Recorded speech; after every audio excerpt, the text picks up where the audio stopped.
Bayangkan seorang pemuda muslim lahir dari keluarga sederhana, tapi kelak akan menjadi salah satu tokoh terbesar dalam sejarah intelektual Islam. Seorang yang tidak hanya menantang gagasan filsuf besar seperti Socrates, Plato, dan Aristoteles, tetapi juga membuktikan bahwa iman dan akal bisa berjalan berdampingan. Inilah kisah tentang Imam Al-Ghazali yang memiliki gelar Hujjatul Islam, yaitu sang pembela Islam.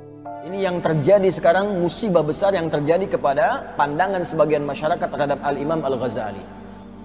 Orang semasanya sepakat para ulama Hujjatul Islam. Hujjah ini, kalau ada orang menyoal Islam, beliau yang jawab. Kalau ada orang minta dalil, beliau yang fatwakan. Mufti besar Hujjatul Islam. Tiba-tiba orang sekarang mengatakan, ini pembuat hadis palsu. Tinggalkan Ghazali. Anda siapa?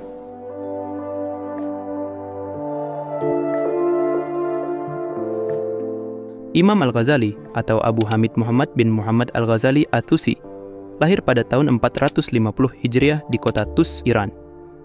Ayahnya hanyalah seorang pemintal kain, seorang sufi sederhana, bukan ulama besar, namun penuh cinta kepada ilmu.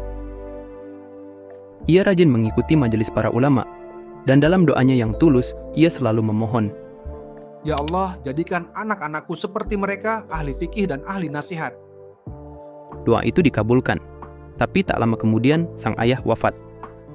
Al-Ghazali kecil dan saudaranya, Ahmad, kemudian diasuh oleh sahabat ayahnya, seorang sufi yang mendidik mereka dalam ibadah dan akhlak mulia. Namun ketika harta peninggalan ayahnya habis, mereka pun dititipkan ke sebuah madrasah gratis. Disinilah fase penting dalam hidup sang imam dimulai. Imam Al-Ghazali memulai perjalanan ilmiahnya mencari ilmu. Ia berguru ke berbagai kota, mencatat setiap hikmah dari para ulama yang ia jumpai. Tapi di tengah perjalanan pulang, sesuatu terjadi. Rombongannya disergap oleh sekelompok bandit.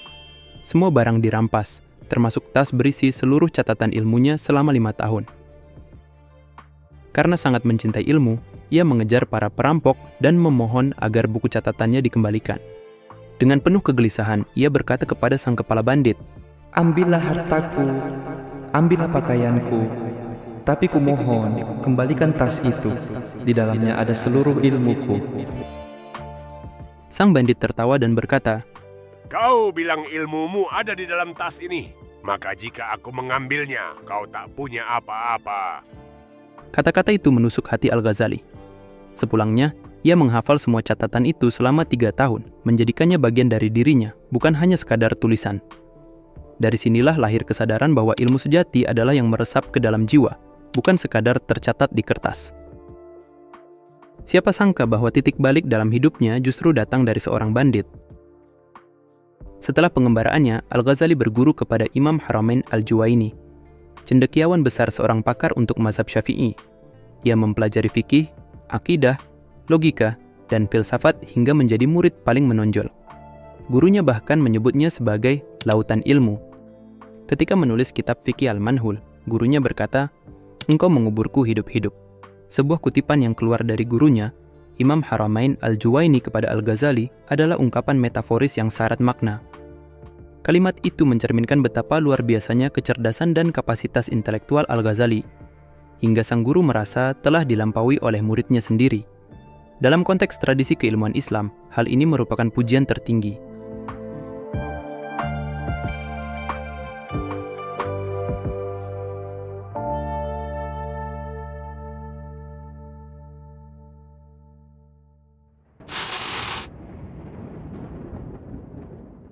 Siapa yang paling tajam mengomentari ahli kalam pada saat itu?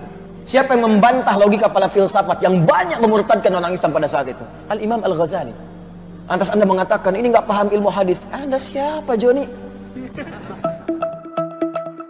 Kecerdasan dan kejernihan berpikir Al-Ghazali menarik perhatian Nizam Al-Mulk, seorang negarawan besar, yang kemudian mengundangnya ke Baghdad untuk membela Islam dari aliran Batiniyah. Karena pada masa itu, kaum Batiniyah di bawah pimpinan Hasan al-Sabbah tengah menebar kekacauan di dunia Islam. Kaum Batiniyah merujuk pada sebuah kelompok yang membedakan lahiriah dan batiniyah, atau juga dikenal dengan ajaran ta'wil, yaitu penafsiran batin terhadap ayat-ayat Al-Quran dan syariat Islam secara ekstrim. Secara umum, Batiniyah adalah kelompok yang meyakini bahwa teks-teks agama memiliki makna tersembunyi atau batin yang hanya dapat dipahami oleh kalangan tertentu. biasanya pemimpin spiritual mereka yang seringkali dianggap masyum atau tidak bisa salah. Tiba-tiba Anda bertemu, gelarnya mungkin tinggi, Pak Kiai ahli zikir. Tiba-tiba azan berkumandang, Isya. Allahu Akbar, Allahu Akbar. Kiainya santai aja misalnya, dalam tanda petik ya, ini bukan kiai yang saya maksudkan. Ya, tapi kiai yang spesial. Dia minum aja, minum, bicara, Pak Kiai sudah azan, apa tidak salat dulu? Adik masih latihan. Kalau abah, itu sudah dalam taraf yang luar biasa. Rohnya sekarang salat, jasadnya minum kopi. Ya. Dan ibadahnya dalam batin saja, dan dikenallah dengan aliran kebatinan. Aliran kebatinan itu salah satu yang disebutkan oleh Syekh Hashim Asy'ari, aliran yang mengakui bahwa cukup ibadah dalam hati saja, tidak perlu sholat, berbuat dosa tidak dihukum karena sudah punya latihan sebelum-sebelumnya. Kalau Anda menemukan yang seperti itu, cepat jauhi, karena ini bagian dari kamuflase berjubah agama. Paham? Jadi pada masa itu, kaum ini memperdaya umat Islam yang awam dan menjadikannya alat. Ketika kekuatan militer tak mampu menaklukkan mereka, dibutuhkan seseorang yang dapat mematahkan ideologi mereka dari dalam. Maka Imam Al-Ghazali ditugaskan untuk menghadapi mereka bukan dengan pedang, tetapi dengan pena dan hujjah. Saat usia 28 tahun, Al-Ghazali telah menjadi ulama besar dan diundang ke istana Nizam Al-Mulk. Ia mengalahkan para cendekiawan dalam debat terbuka, hingga akhirnya diangkat sebagai guru besar di Madrasah Nizamiyah Baghdad, salah satu institusi pendidikan terbesar di dunia kala itu. Ia menemukan bahwa banyak filsuf besar tidak membangun pandangannya berdasarkan ilmu, tetapi pada asumsi. Ia juga melihat bagaimana pemikiran Yunani digunakan untuk merusak keyakinan Islam. Maka pertama-tama, ia menulis Maqasid al-Falasifah untuk memuji dan menjelaskan filsafat. Hal ini membuat para filsuf menganggap Imam Al-Ghazali sebagai salah satu dari mereka. Setelah berhasil, ia menghantamnya secara ilmiah lewat Tahafut al-Falasifah, yang berarti kerancuan para filsuf. Karya yang menggebrak dunia pemikiran dan mengguncang fondasi pemikiran mereka. Ia membuktikan bahwa banyak klaim mereka atau para filsuf hanyalah asumsi, bukan hasil penelitian ilmiah. Ia menunjukkan bahwa dalam ranah metafisika, agamalah yang menjadi sumber kebenaran absolut, bukan filsafat.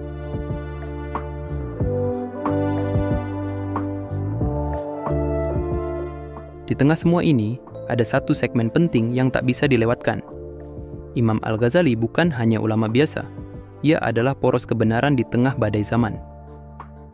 Ketika umat terombang-ambing antara filsafat, batiniah, dan kebingungan spiritual, Al-Ghazali hadir sebagai penuntun. Ia tidak hanya membungkam para filsuf dan aliran sesat, tapi menghidupkan kembali makna Islam yang sejati. Ia menjadi Hujjatul Islam, bukan hanya karena keluasan ilmunya, tetapi karena kejujurannya dalam mencari dan menyampaikan kebenaran. Ia juga menulis Fadaih al-Batiniyah untuk membongkar penyimpangan batiniyah yang menghapus takhayul dan bid'ah yang menyusup lewat klaim mistik dan filsafat Yunani.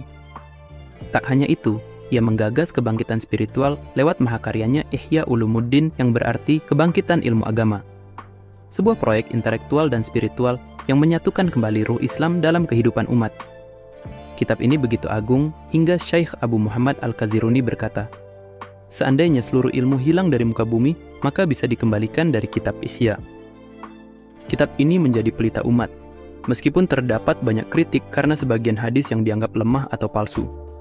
Namun kitab Ihya Ulumuddin tetap dianggap kitab monumental dalam dunia Islam, khususnya dalam ilmu tasawuf dan etika Islam. Kandungan spiritualnya sangat dalam, namun untuk penetapan hukum atau akidah perlu hati-hati dalam mengutip hadis-hadisnya. Kelemahan terhadap referensi yang terjadi pada kitab Ihya Ulumuddin tidak menjadikan kitab tersebut kehilangan keagungannya. Kitab tersebut tetaplah sebuah karya intelektual yang sangat berdampak besar bagi pemikiran umat Islam hingga saat ini. Adapun cara terbaik untuk tetap berhati-hati adalah fokus kepada makna yang terkandung di dalamnya. Nih, gini. Makan saat lapar, berhenti sebelum kenyang. Pernah dengar itu? Itu bukan hadis, hadis palsu. Itu cerita. Di buku saya ada yang menyoal hadis populer, itu saya bahas. Itu cerita, bukan hadis. Tapi itu kalimat yang benar. Bahkan di ilmu kedokteran pun bagus. Caranya bagaimana? Ya jangan anggap sebagai hadis. Ambil aja isinya, tapi jangan sebut itu hadis. Boleh jadi itu kata-kata mutiara, itu nasihat. Saking bagus kalimatnya dikira dari Nabi, gitu.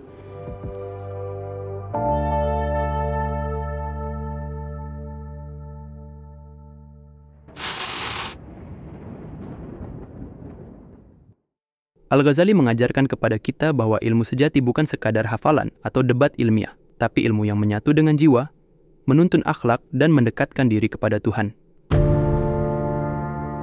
Pada tahun 1111 Masehi, Imam Al-Ghazali wafat. Pagi hari itu, setelah berwudu dan salat, ia meminta kain kafannya dan menciumnya, lalu berkata, Ya Allah, perintahmu adalah anugerah bagiku. Ia wafat dalam keadaan menghadap kiblat dengan sebuah syair di samping kepalanya. Janganlah kalian mengira aku mati. Aku hanya berpindah dari dunia yang sempit ini menuju alam yang lebih agung. Imam Al-Ghazali bukan hanya seorang ulama, ia adalah cahaya di tengah gelapnya zaman, yang membuktikan bahwa keberanian bukan hanya milik para prajurit, tapi juga milik mereka yang berjuang dengan akal, hati, dan pena. Jika ada yang kurang dari kisah Imam Al-Ghazali yang sudah saya jelaskan, silahkan tambahkan di kolom komentar. Kita bertemu di pembahasan selanjutnya. Terima kasih sudah menonton.